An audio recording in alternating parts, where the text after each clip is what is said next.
Welcome to Constant Variables, a podcast where we take a non-technical look at building and growing digital products. I'm Tim Bornholt. Let's get nerdy.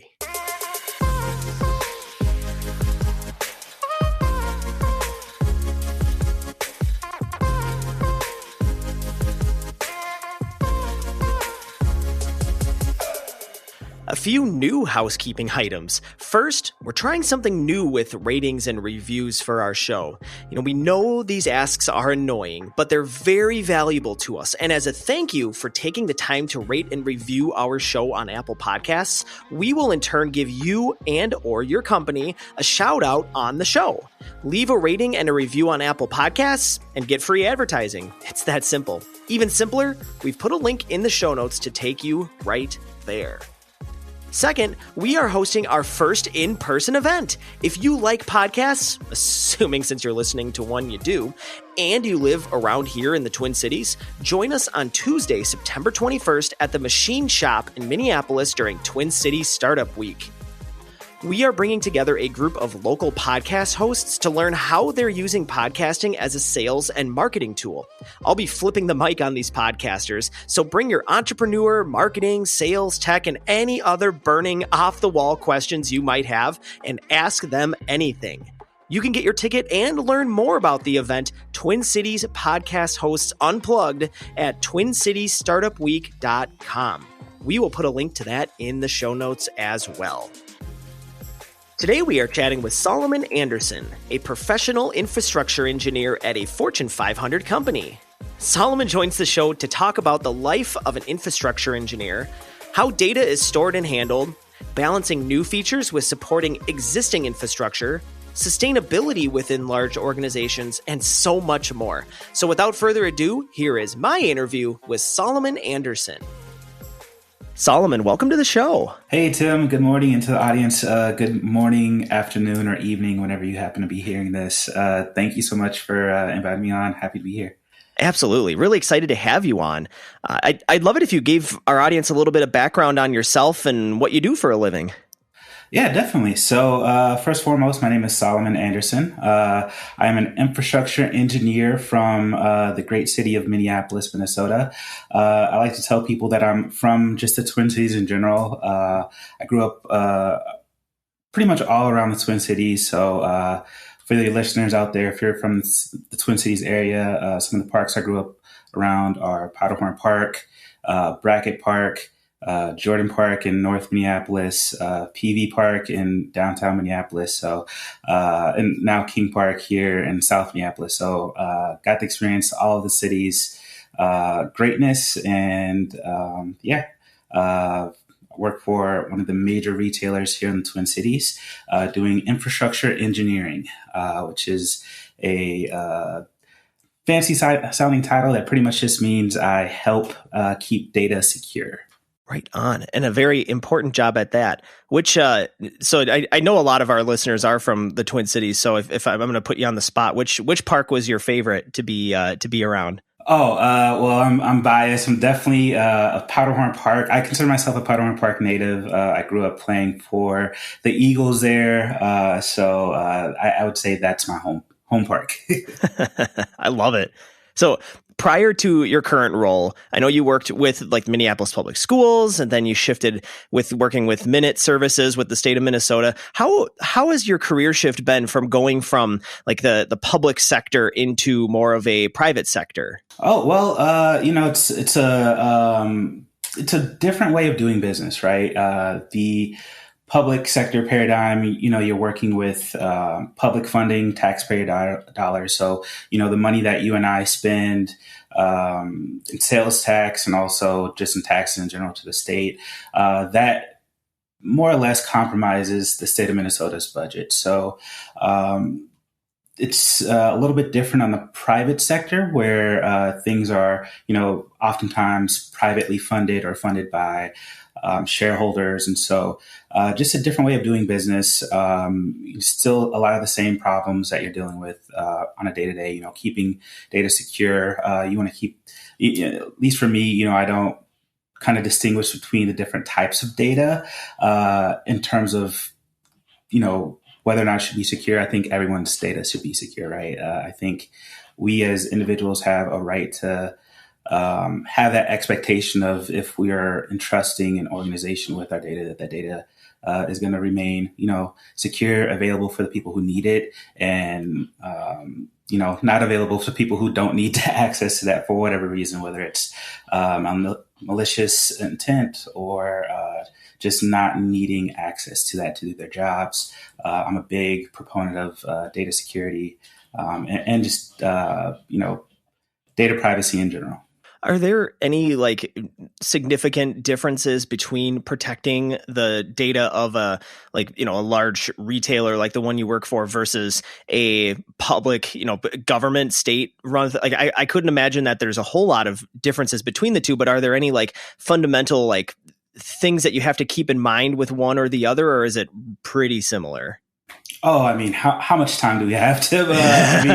There are so many different kinds of data. And I guess to the listeners out there, I'll start from the beginning, right? Because I started my career off in the data realm. I kind of always wanted to be in and around data. It's something that I have a pretty big passion for. Data is more or less, in my eyes, the accumulated experiences of others, right?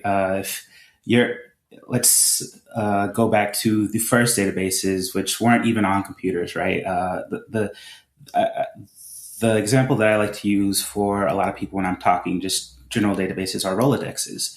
And for the listeners out there who maybe don't know what a Rolodex is, because we're still, I talk with students quite a bit, and a lot of students have no idea what a Rolodex even is. So for those of you who don't know, a Rolodex is a device that more or less held note cards. And these note cards would contain things like contact information, so someone's phone number or their mailing address, because in these days they didn't necessarily have access to email.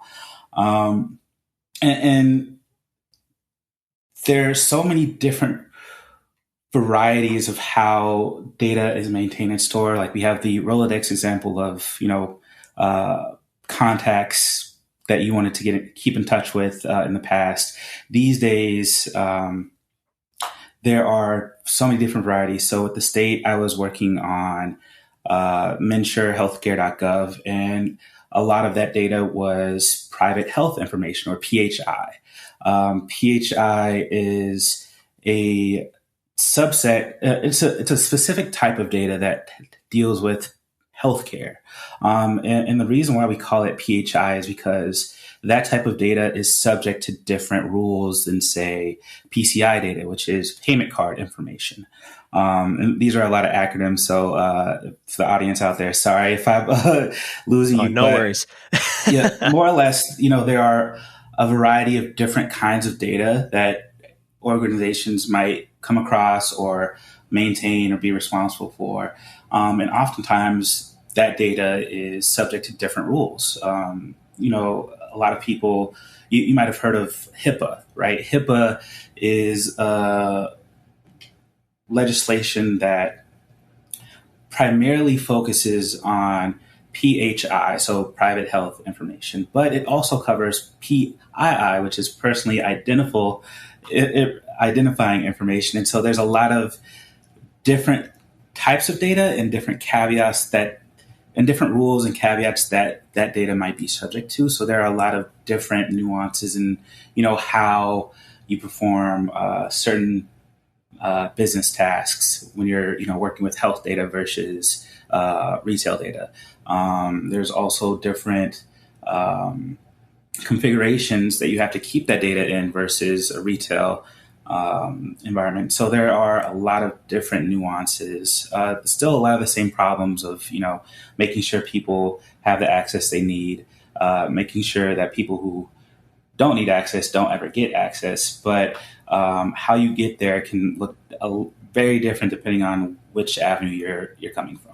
So let's say I'm building an app and I have an idea for what the app should do, but I don't think in terms of data, right?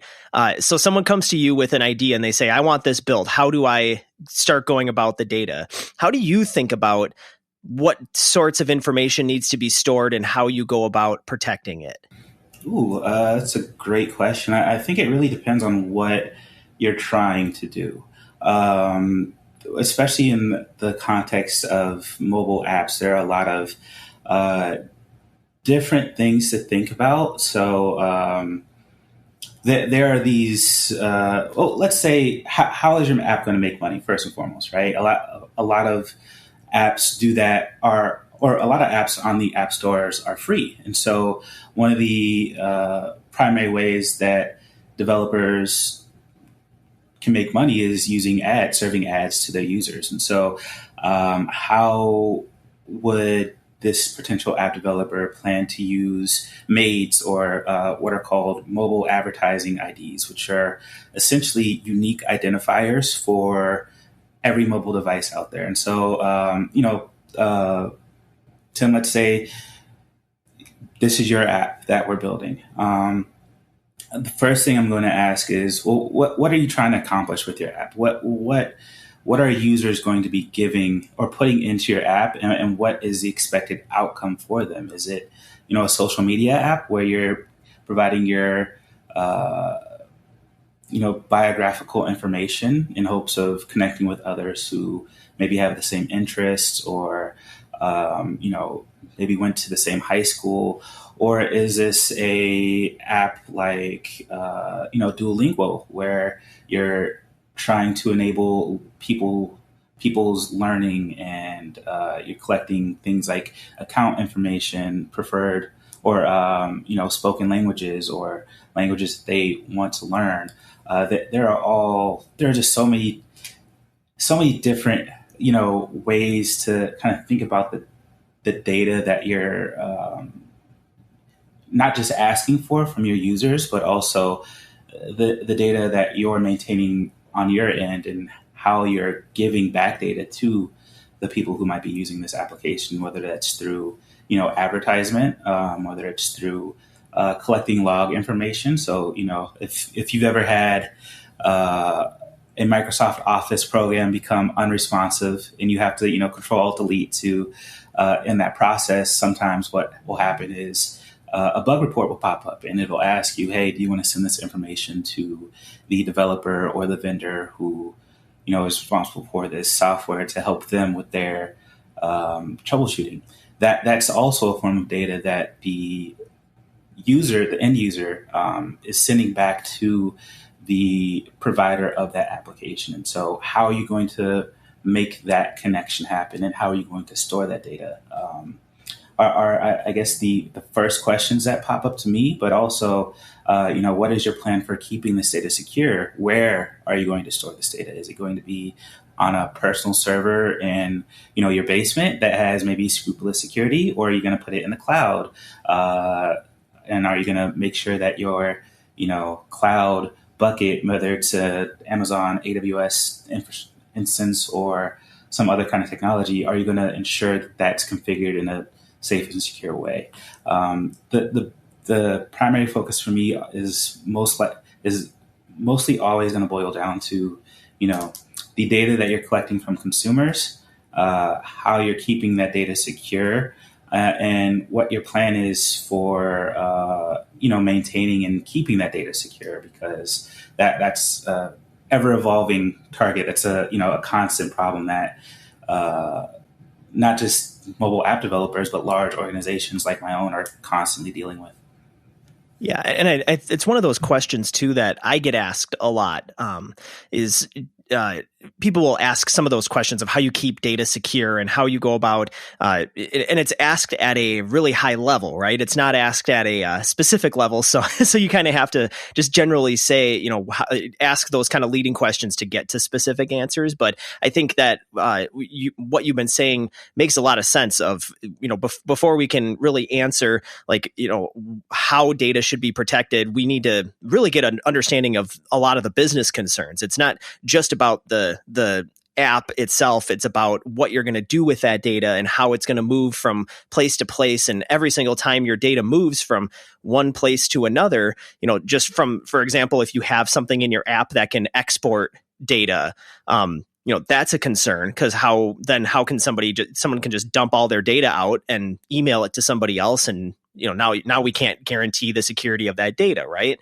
So there's a lot of like different facets to keeping data protected, and it's really interesting thinking about the depending on your problem. Like if you're in the medical space, you have to worry about HIPAA and PHI and PII. If you're collecting credit cards, you have to worry about PCI compliance. If you're there's so many acronyms, like you said, and different buzzwords that when you build an app, it really helps to have someone like you that has gone through this ringer a few times and kind of has an understanding of the possibilities that you're going to, run into, and then also ways for dealing with those things as they pop up.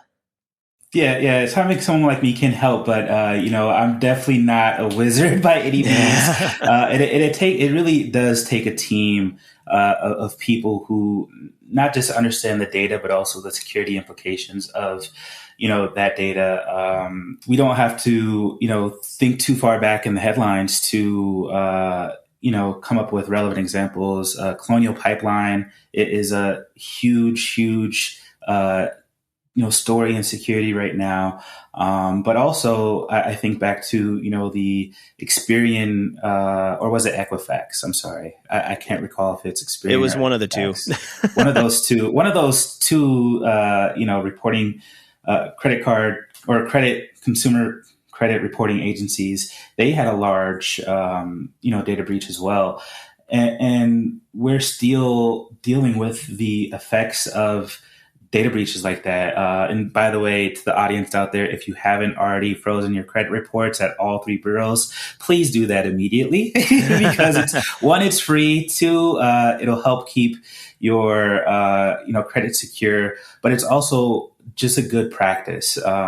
And as new technology develops and is released to the general public, I think we're going to continue to see these type of data breaches, and it's not just going to affect us as individuals. It will impact potentially the supply chain. We saw that with the Colonial Pipeline hack, where there were large swaths of the southeastern United States that just did not have access to gas. And it wasn't because there was a gas shortage, so to speak. It was just because the supply chain was not able to deliver the gas where it needed to go. And that's not one small example, but one example of, the, I guess, scale of how large this problem can be and how, it can affect us in a day-to-day world, because, for a lot of these security breaches, it's something that we as consumers hear about, but it's not something that's real to us because we don't experience the side effects and the byproducts of, what this hack may be. Unless you're, one of those consumers who was personally impacted by, maybe your payment card information getting leaked and someone being able to, charge your credit card. Without those kind of, I guess, personal experiences to where you're saying, oh, wait, this hack does affect us, and this is how, it's hard to really understand the, not just the breadth of, the security problem, but also how quickly it can turn into something that affects your day-to-day life.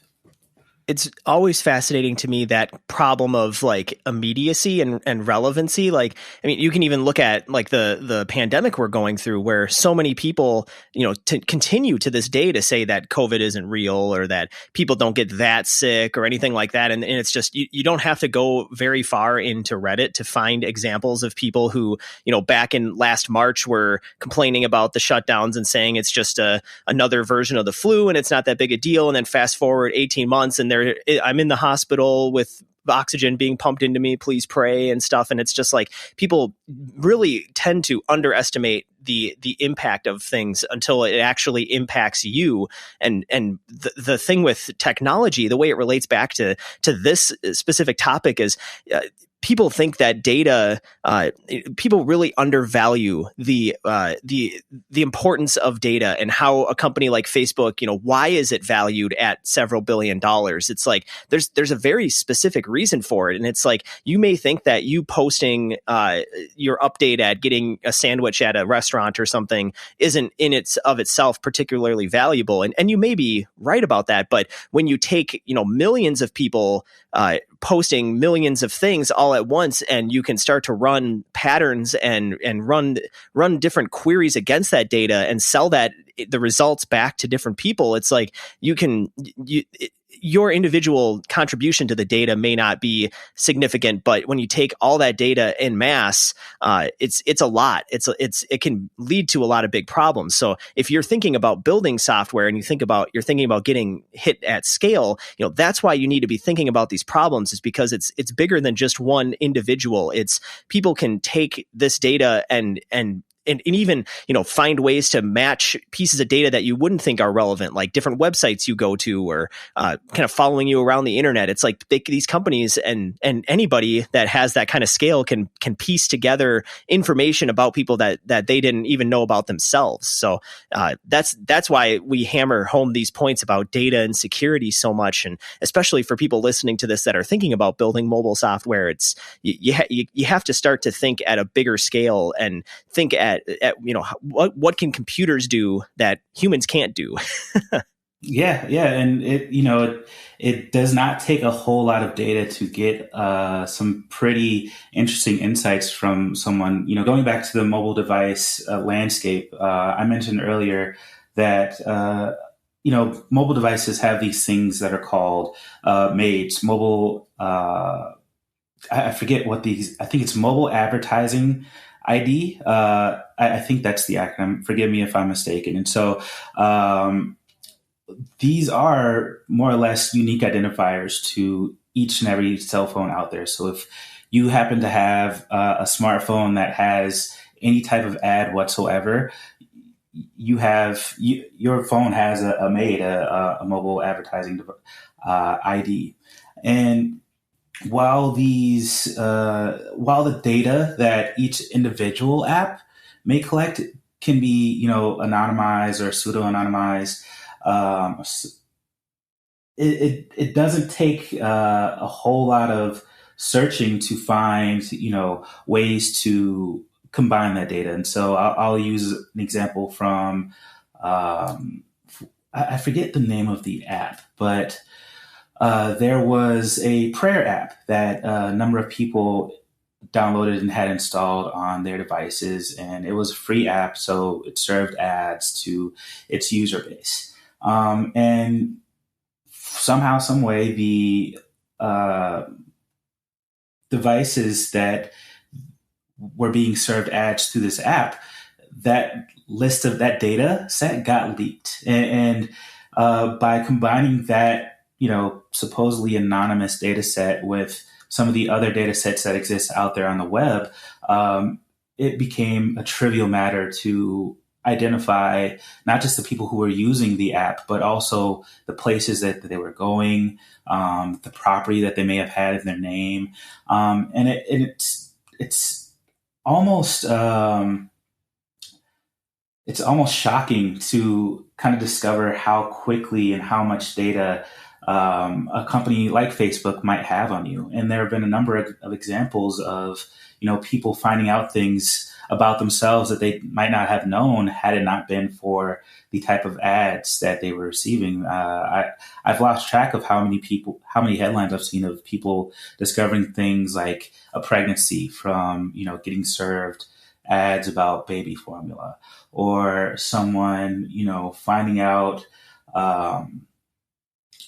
some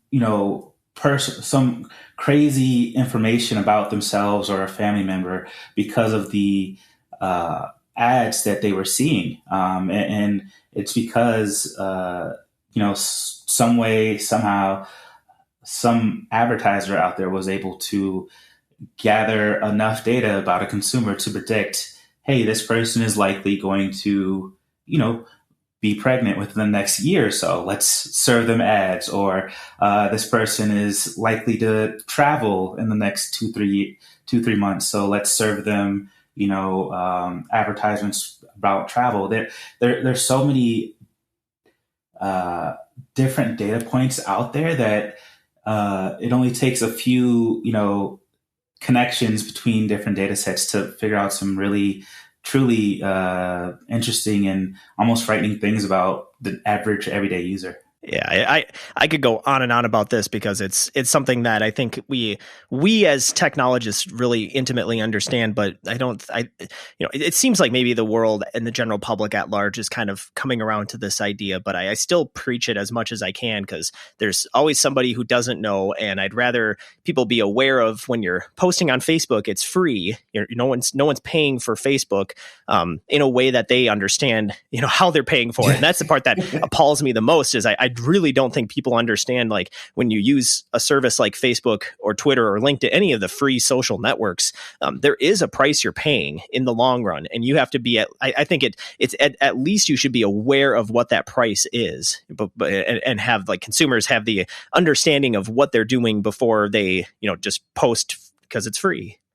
Yeah, and not only that not only are you paying a price, but oftentimes you are a product in those Right. kind of paradigms. Whether that's in the form of your data being sold in in mass, of course, with thousands of other people, or in different contexts is not just being a product, but also delivering value on behalf of these organizations. Not that it's a good or bad thing, but I'm with you. I think people should be aware that it's happening, and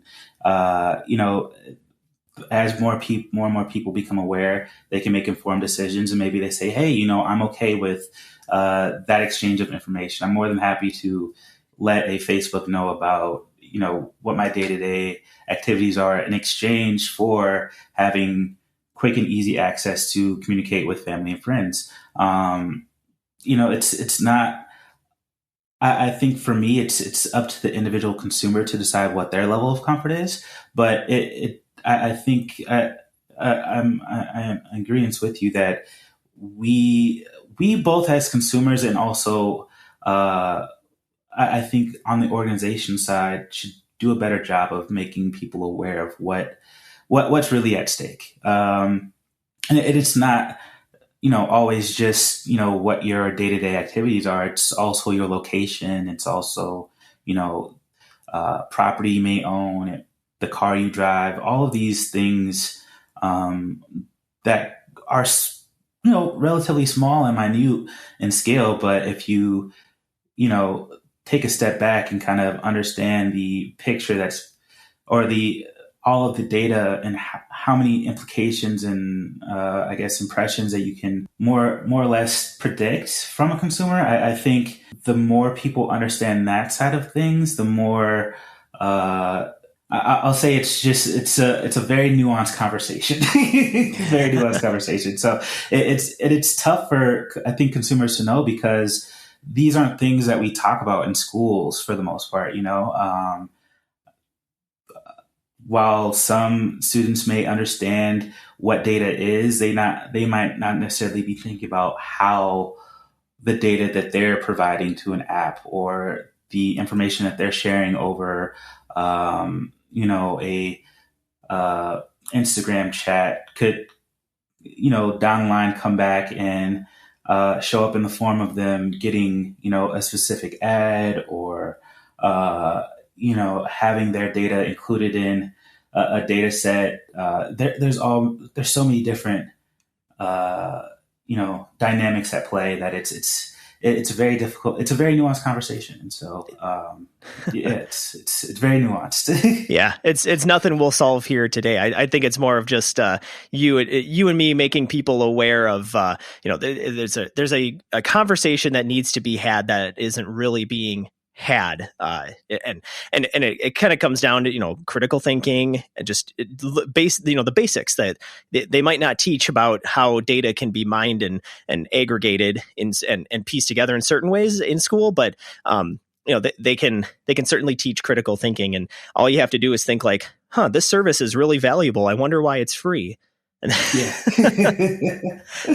Yeah, but it's one of those things, and I think, and it's challenging not just for the young folks out there, but also we've seen in Congress as well. There's been a lot of debate around consumer protection. You have GDPR, which is for people who aren't in the tech industry, it's legislation that deals with consumer privacy and tracking. And so for those of you out there who have an iOS device, if you've been keeping up on updates, you may have seen over the past year that you're getting notifications that are asking you, hey, do you want to allow this app to track you?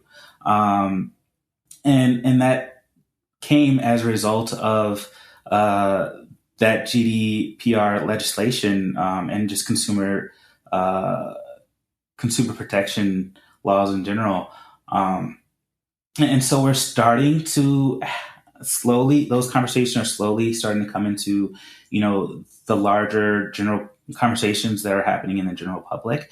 But it wasn't until, that update happened that people are asking, wait, what's tracking? What is tracking me? How are they tracking me? What information are they tracking? Are they just, tracking the websites that I'm a part of, or are they tracking, how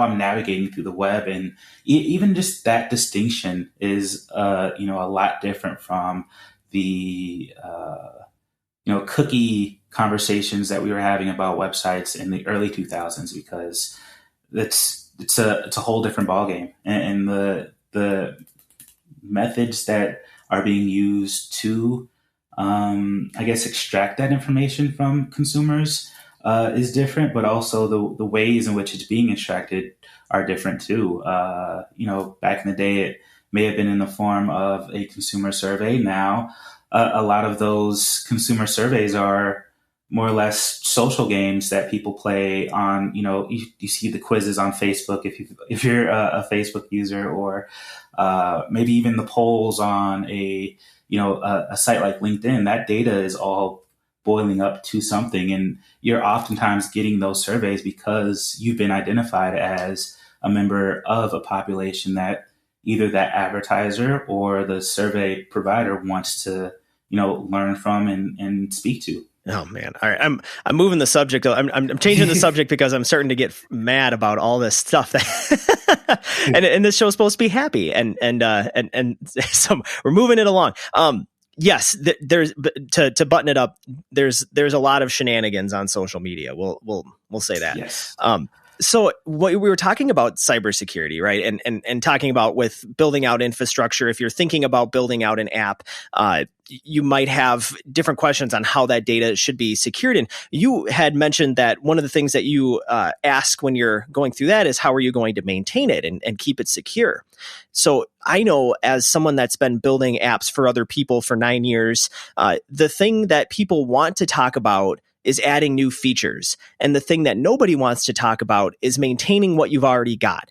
And I think you can find a lot of examples across a lot of industries for why this is the case. I mean, people love the shiny new thing. But as somebody that does infrastructure engineering, you probably have a very specific viewpoint on the deciding between maintaining some legacy infrastructure versus pushing along new features that need to be added on top of it. So how do you think through the balancing act of adding new features to your app versus maintaining what you've already got? It's a fine balance. It's a balancing act, right? And it's more of an art than it is a science in my book, just because it's so, it can be very difficult to remove those legacy dependencies. And I'll go back to some of my earlier experience. And I won't call out any names from any specific organizations, but in my career, I've had to support a number of different, types of systems and architectures. So I've worked with mainframe computers. I've worked with software like FoxPro. If folks out there remember what FoxPro was and is, and it can be extremely difficult to find where that balance is, because for a lot of these legacy applications, the reason why they are around for so long is because it's tough to find replacements. Right? There's a reason why the banking industry still uses a lot of mainframe computers. It's not because there aren't better computers out there. No, there are much more efficient computers, but those systems have stayed in place because it can be extremely difficult to mimic the way some of those older, especially analog systems, work. For folks who may be in the finance industry, I'm sure you're well aware of all the complications that come up from something simple as processing, right? Processing order of expressions, right? So like, how do you calculate the amount of interest on a specific account where compound interest is a factor? And for you and I, we don't have to deal with these type of problems on a day-to-day basis, but just having one, decimal point off on one of those very large scale banking computations can make the difference between hundreds of thousands and millions of dollars. And personally, I don't want to have the, I guess having that worry in the back of my mind of, oh wait, was that zero supposed to be in this space or that space? Was this supposed to be a floating integer, or was this supposed to be a real number?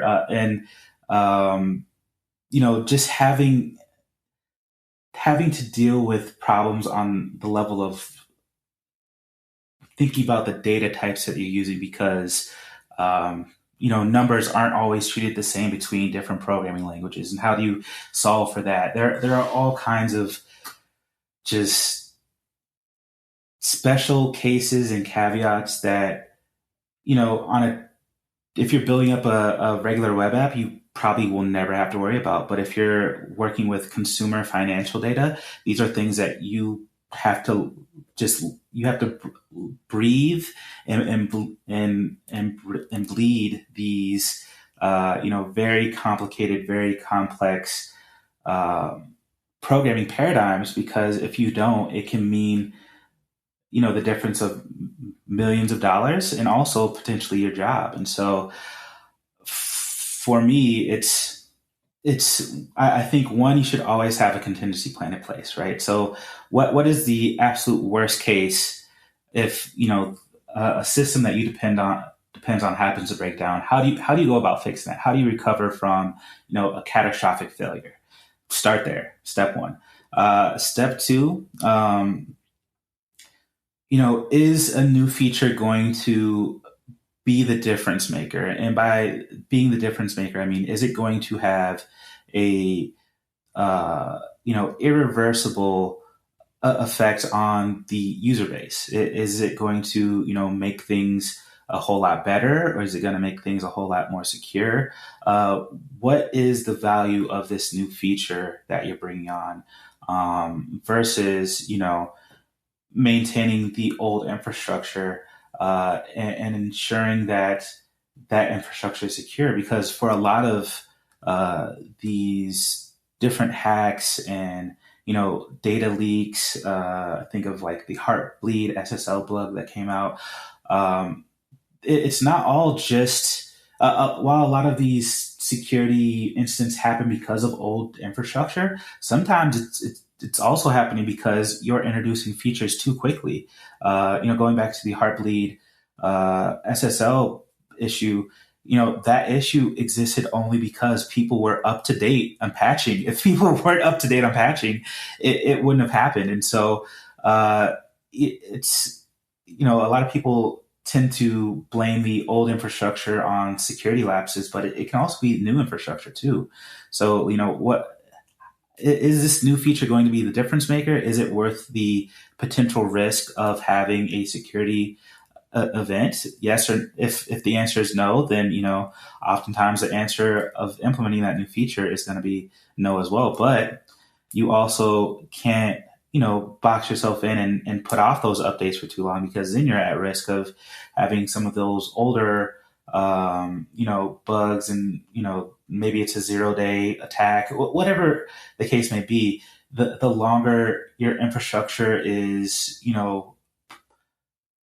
I guess available and public facing, the higher likelihood of it being compromised. That's just kind of the name of the game. And so from there, you have to determine how often can you take outages, how frequent do you want to do your updating, and how can you best I guess posture yourself from a security standpoint to mitigate and reduce the risk of those attacks happening to your organization. And it's like I said, it's more of an art than a science, because the answer is different for every organization, for every team, and for a lot of products even within those teams.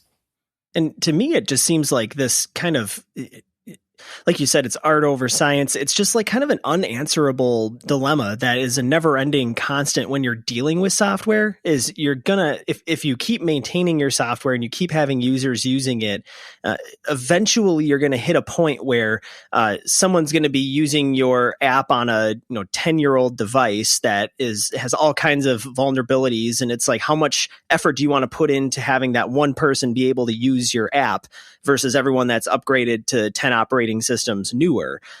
It's a never-ending struggle that you and your team have to take a calculated risk together, because there's no such thing as like a impenetrable system.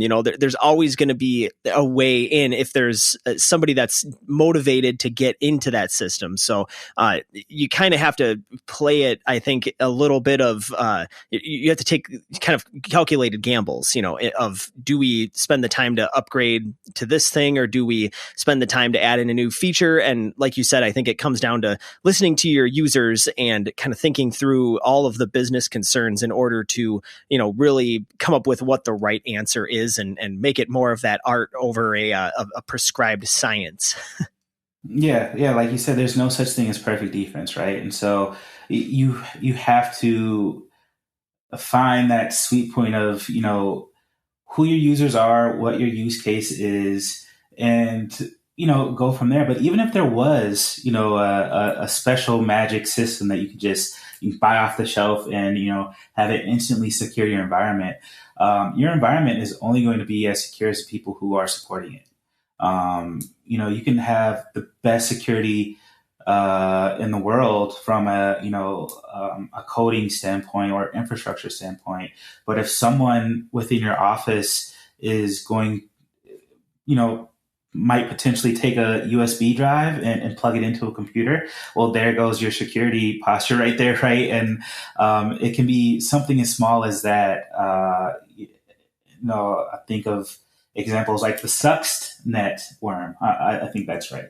But if you look at that example came from literally a thumb drive, and you're talking about one of the most secure facilities, at least in that region at that time, being compromised by a $15 USB device, and having those threats as a constant,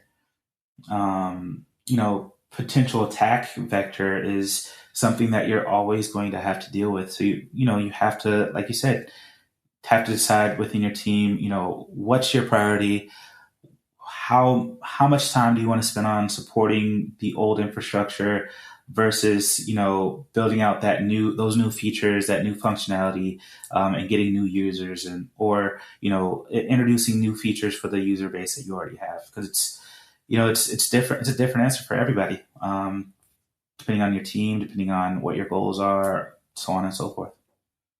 Last question for you here. I want to change gears one more time. And I know that this is something you've been thinking about a lot, but at JMG, we've been really thinking about our digital carbon footprint and, thinking through, we've been redoing our website, trying to lower the emission costs that we've been able to calculate. And I mean, I know that tech's impact on the environment is something you've also been exploring. Is that something that you've been trying to include in your role at where you're at right now? And where are you in the journey of like kind of trying to think through what impact all of this technology and the internet at large has on our world? Yeah, I mean, it's a large question, and it's.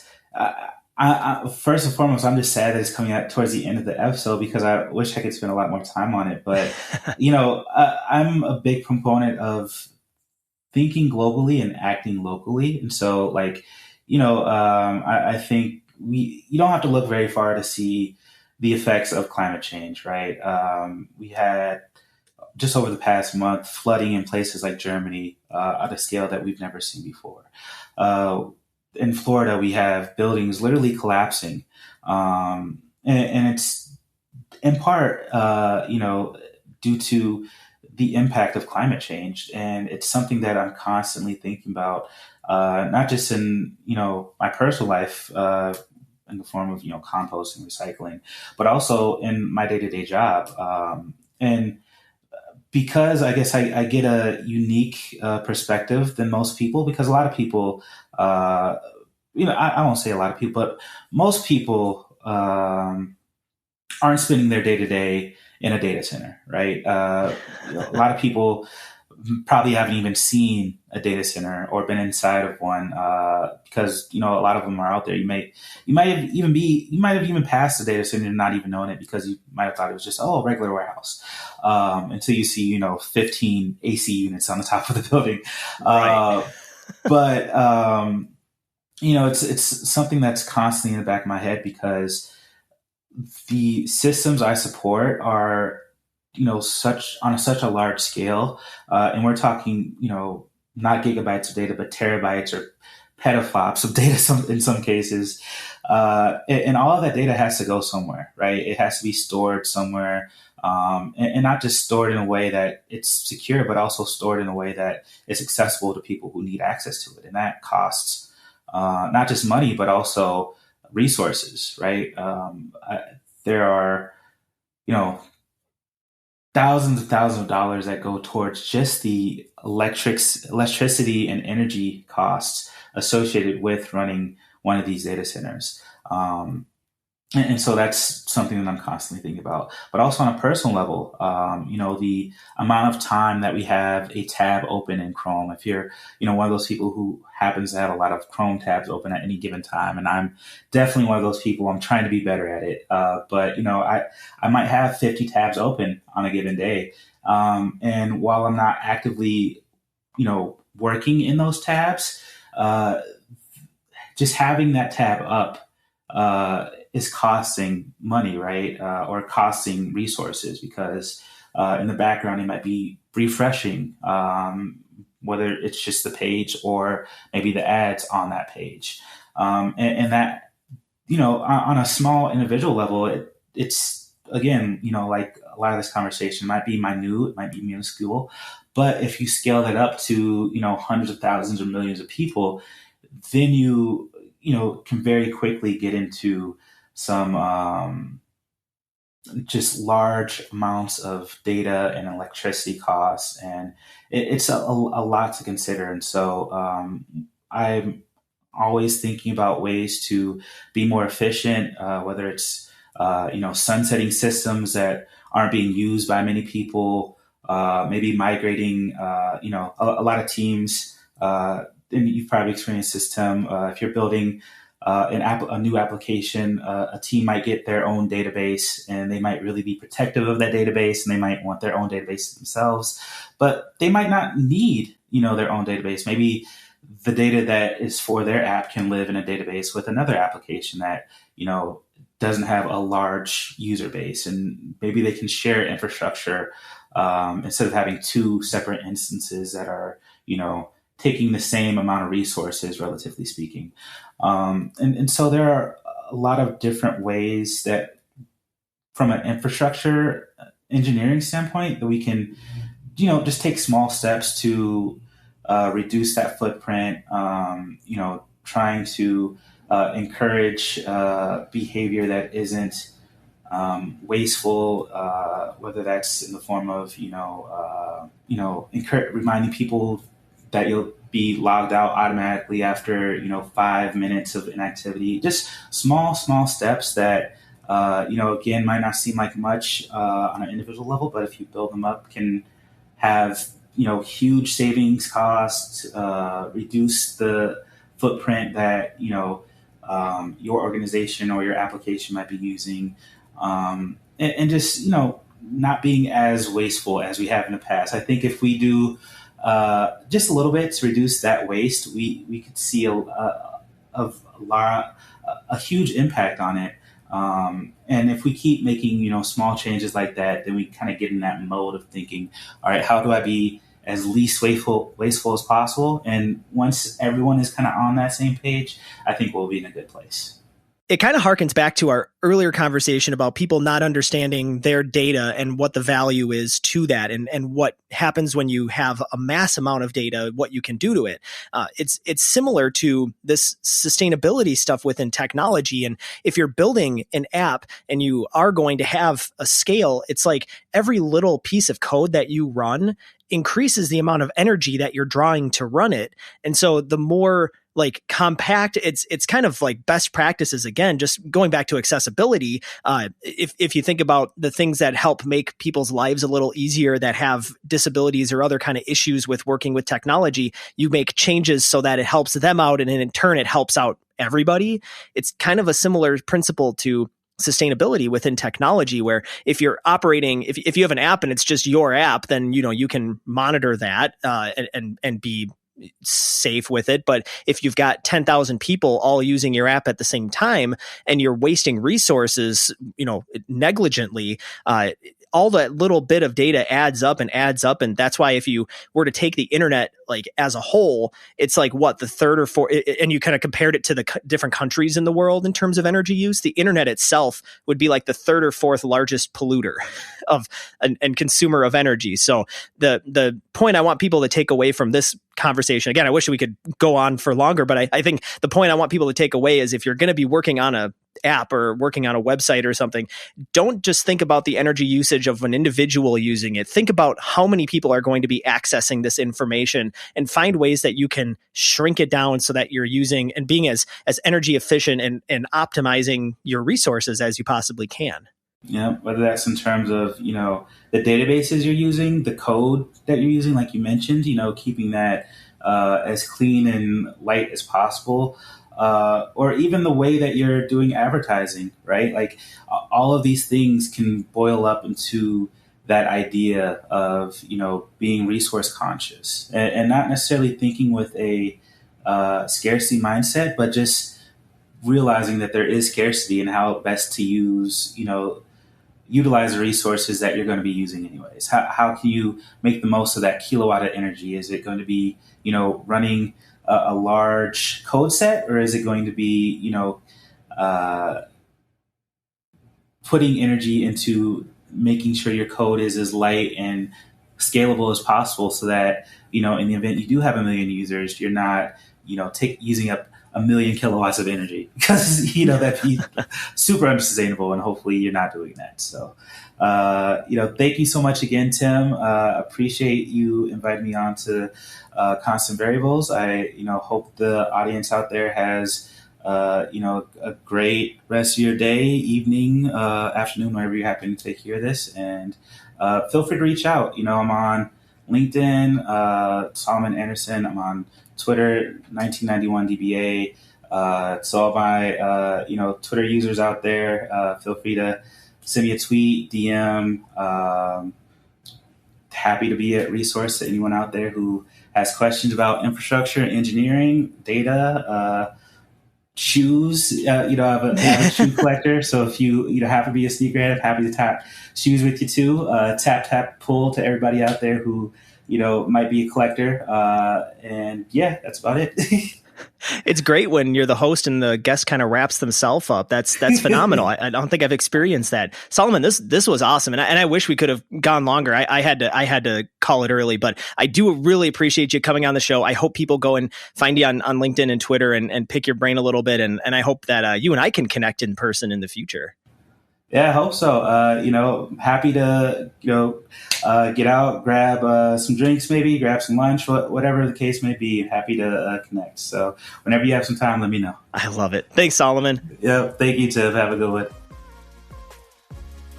Thanks to Solomon Anderson for joining me on the podcast today. You can connect with Solomon on LinkedIn at the link that we will place in our show notes. Speaking of those show notes, you can find show notes for this episode at constantvariables.co. You can get in touch with us by emailing hello@constantvariables.co. I'm at Tim Bornhold on Twitter, and the show is at CV_podcast. Today's episode was produced by Jenny Karkowski and edited by the happy-go-lucky Jordan Doust. As I mentioned at the top of the show, if you could take 2 minutes to leave us a rating and review on Apple Podcasts, we'll return the favor with a mention in a future episode. Just visit constantvariables.co/review and we'll link you right there. This episode was brought to you by the Jed Mahonis Group. If you're looking for a technical team who can help make sense of mobile software development, give us a shout at jmg.mn.